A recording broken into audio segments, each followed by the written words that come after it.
Yo, what's up teman-teman? Balik lagi bersama saya dengan Bung Korea dalam segmen Ada Apa Ya? Hari ini kita akan membahas tentang jembatan. Jembatan ini ambruk dan ironically justru saat sedang dibongkar karena dianggap terlalu bahaya. Dan itu yang bikin orang Korea marah karena sebelum runtuh, warga udah komplain selama bertahun-tahun. Beton pernah jatuh berkali-kali, tapi tanggal 26 Mei 2006 di Seoul, akhirnya jalan layang itu benar-benar ambruk. Jadi kejadiannya berlangsung sekitar jam 2:30 siang. Lokasinya ada di distrik Sodaemun, Seoul, bagian barat. Nama jalannya adalah Sosomun Overpass, Sosomun Goga. Ini jalan layang besar 4 jalur yang dibangun tahun 1966. Panjang sekitar 335 meter dan setiap harinya dipakai sekitar 40 ribuan kendaraan. Jadi ini benar-benar bagian dari infrastruktur tua Seoul yang udah dipakai puluhan tahun. Nah, saat kejadian ini, jembatan itu sebenarnya sedang dalam proses pembongkaran. Bukan lagi dipakai normal. Menurut pemerintah kota Seoul, saat itu ada proses pemeriksaan keamanan di lokasi pembongkaran. Lalu tiba-tiba salah satu girder, semacam struktur penyangga utama jembatan gitu ya, runtuh. Sebagai scaffold atau peranca kerja juga ikut jatuh. Dan semuanya ambruk ke bawah. Di bawahnya ada jalur kereta, ada pekerja, ada area lalu lintas aktif. Sampai di malam hari, di hari H kejadian, laporan awal menyebut 2 orang meninggal dunia, 1 orang tidak sadarkan diri. Dan beberapa lainnya luka-luka. Tim pemadam kebakaran langsung turun besar-besaran, puluhan personel dikerahkan, polisi menutup area sekitar. Jalur kereta antara Seoul Station dan Shinchon juga sempat dihentikan karena rel di bawahnya ikut terdampak. Dan sampai beberapa jam setelah kejadian, tim penyelamat masih terus mencari kemungkinan ada korban lain yang tertimpa puing. Nah, sekarang bagian yang bikin kasus ini langsung heboh di Korea. Karena ternyata jembatan ini udah lama banget dianggap bermasalah. Di tahun 2019,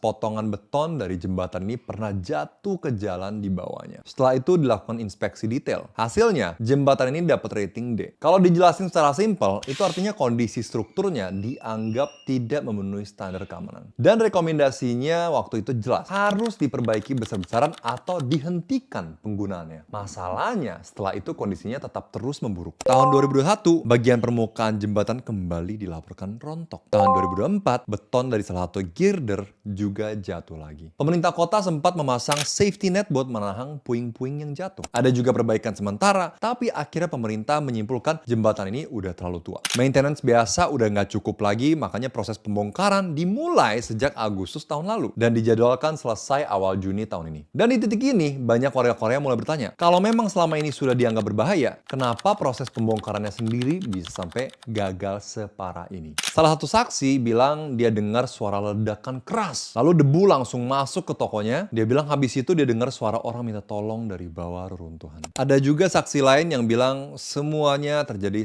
terlalu cepat, sampai nggak sempet dengar teriakan. Dan ada satu komentar warga yang cukup bikin banyak netizen Korea merinding. Dia bilang sebelum kejadian ini, potongan beton kecil sebenarnya udah sering jatuh. Dan dia mengaku beberapa kali sudah mengajukan komplain. Lalu dia bilang sesuatu yang menarik. Katanya lokasi runtuhnya itu adalah bagian overpass yang sebelumnya memang sulit dibongkar. Nah, penting ya, ini baru pernyataan warga, bukan kesimpulan investigasi resmi ya, Tems ya. Sampai sekarang pemerintah Korea masih bilang mereka sedang menyelidiki penyebab pastinya. Apakah ada kesalahan prosedur, apakah struktur yang tersisa ternyata lebih rapuh dari perkiraan, atau ada faktor lain saat pembongkaran. Belum ada jawaban final. Dan karena ini terjadi di Seoul, otomatis politik juga langsung ikut masuk. Actually nggak otomatis juga sih ya, tapi mungkin karena mau ada pilkada di Korea di bulan Juni, mau nggak mau mereka lebih aktif. Presiden Korea Lee Jae-myung langsung memerintahkan investigasi menyeluruh dan meminta semua pihak fokus pada penyelamatan korban. Perdana Menteri Kim Min-seok juga meminta seluruh sumber daya dikerahkan. Yang menarik, para kandidat pemilu wali kota Seoul juga langsung menghentikan kampanye mereka sementara. Karena di Korea, kalau ada bencana seperti ini, tetap mengadakan kampanye politik itu biasanya dianggap kurang sensitif terhadap kejadian yang sedang terjadi. And plus, bentar lagi ada pilkada. Jadi mereka memilih pause dulu dan fokus ke penanganan kejadian. Tapi tentu saja netizen Korea tetap mulai memperdebatkan siapa yang bertanggung jawab. Ada yang menyalahkan pemerintah kota, ada yang bilang ini kegagalan kontraktor, ada juga yang bilang jangan buru-buru menyimpulkan sebelum investigasi selesai. Karena seringkali dalam situasi emosional, orang pengen cepat cari penjahatnya. Ya. Padahal investigasi teknis itu butuh waktu. Dan beberapa hari setelah kejadian, kasus ini mulai masuk ke fase yang lebih serius lagi. Karena polisi Korea akhirnya melakukan penggerebekan dan penyitaan dokumen di beberapa lokasi terkait proyek pembongkaran ini. Bukan cuma kantor kontraktor, tapi juga kantor pemerintah kota Seoul Seoul. Menurut laporan terbaru, polisi melakukan search and seizure di 7 lokasi berbeda, termasuk divisi urban infrastructure milik Seoul Metropolitan Government, yaitu pihak pemerintah yang mengawasi proyek pembongkaran overpass ini. Polisi juga mendatangi kantor pusat dan kantor lapangan perusahaan konstruksi utama yang menangani proyek tersebut, yaitu Heunghwa Construction, beserta pihak subkontraktor lain yang terlibat. Dan ini penting banget, karena langkah seperti ini di Korea biasanya menunjukkan bahwa investigasi sudah mulai fokus mencari kemungkinan tanggung jawab hukum dan prosedural. Bukan sekedar apa yang terjadi, tapi siapa yang tahu apa, siapa yang mengambil keputusan, dan apakah ada prosedur keselamatan yang gagal dijalankan. Polisi Korea bilang mereka mengerahkan total lebih dari 50 personel investigasi dan tenaga inspeksi ketenaga kerjaan. Sekarang mereka sedang memeriksa dokumen safety management, rencana pembongkaran, rekaman CCTV, dan berbagai material lain dari lokasi kejadian. Nah, ada satu detail baru yang juga bikin publik Korea makin shock. Ternyata proyek pembongkaran ini sebenarnya sempat dihentikan pada pagi hari sebelum kejadian.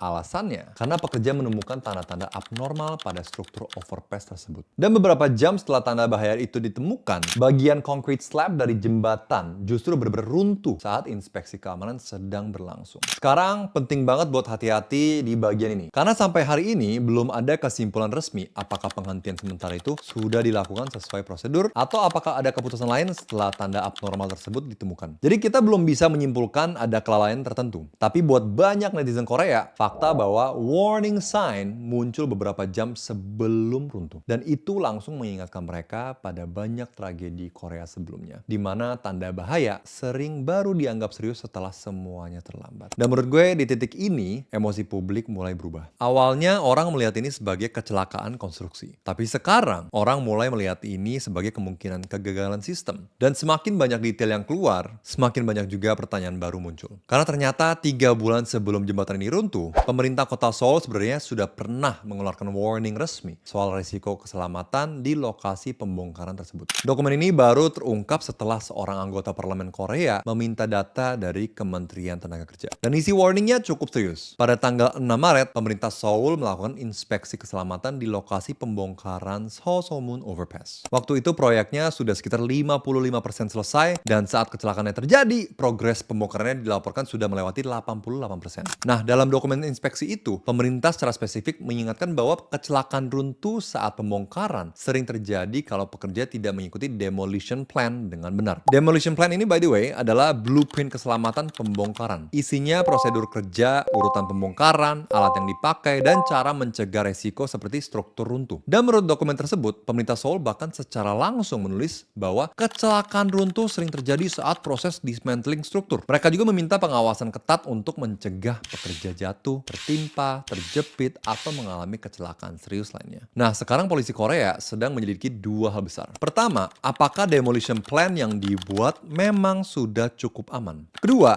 apakah pekerjaan di lapangan benar-benar mengikuti plan tersebut? Karena dalam proyek konstruksi besar, kadang masalahnya bukan cuma desain di atas kertas, tapi apakah prosedurnya benar-benar dijalankan di lapangan. Dan di titik ini, banyak netizen Korea mulai merasa kasus ini makin disturbing, mengganggu. Karena warningnya bukan muncul setelah tragedi. Warningnya sudah ada sebelumnya. Belum lagi ditambah fakta bahwa pada pagi hari sebelum runtuh, struktur overpass ini juga dilaporkan menunjukkan tanda abnormal. Dan menurut laporan terbaru, meskipun ada indikasi sagging atau penurunan struktur sejak pagi, jalan dan jalur kereta di bawah overpass ternyata nggak langsung ditutup total. Nah, ini yang sekarang mulai memicu kemarahan publik lebih besar lagi. Karena bagi banyak orang, pertanyaannya bukan lagi kenapa jembatan ini runtuh, tapi kalau tanda bahayanya sudah muncul, kenapa area bawahnya masih tetap aktif? Menurut gue, bagian paling berat dari kasus seperti ini sebenarnya muncul setelah berita utamanya lewat. Karena setelah headline selesai, yang tertinggal adalah keluarga korban. 1 hari setelah kejadian, rumah duka untuk 3 korban dibuka di beberapa rumah sakit di Seoul dan Songnam.